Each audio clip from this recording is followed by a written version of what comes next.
This session is about management. Learning objectives include 1. Distinguish between leadership and management. 2. Understand the importance of management in problem solving. 3. Identify the 4 skills of planning, putting the plan into action, influencing, and deciding required for effective management. It's common for people to confuse the words leadership and management. Leadership is about change, creating a vision for the future and bringing people together to create the change. Management, on the other hand, is about the process that the leader uses to create the change and solve the problem.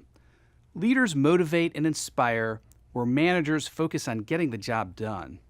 Effective problem solving requires both leadership and management. But I want to concentrate on the importance of management because I've seen too many leaders in too many situations fail to achieve the change they desire because they have failed to properly manage their project. Leadership requires a vision for the future, but the vision will never be realized if the leader cannot successfully see the vision implemented to the end.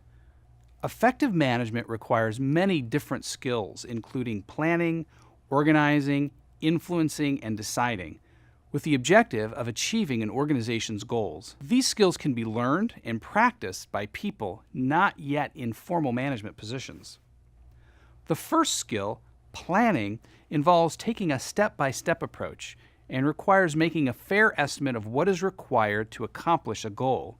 Even though plans will likely change throughout the process, putting a plan together helps the manager identify possible challenges and provides a way to explain to others the nature of the project or change that they hope to bring about.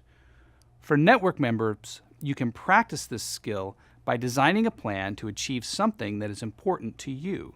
This plan could involve creating daily goals, to-do lists of activities, and weekly assessments of what went well and what did not go well.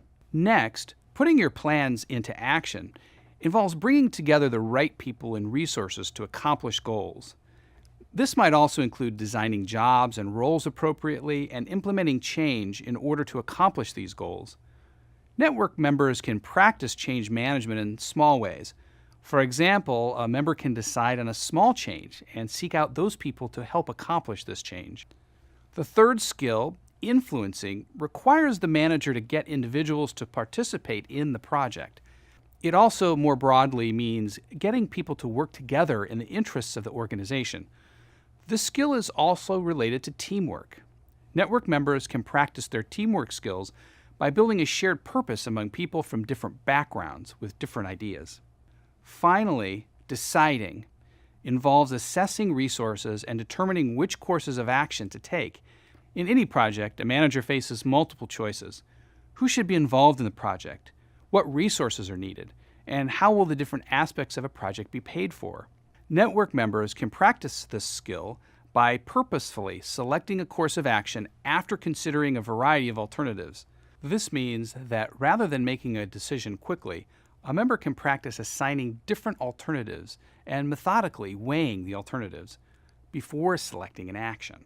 Some steps include recognizing a situation that requires a decision, then identifying alternatives, evaluating those alternatives, selecting the best alternative, implementing that alternative, and finally following up to evaluate whether the decision was effective. Of the 4 management processes, planning, putting your plan into action, influencing, and deciding, which are your strongest management skills?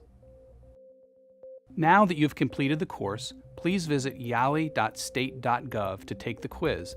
This will help you test your knowledge and earn credit towards a special certificate.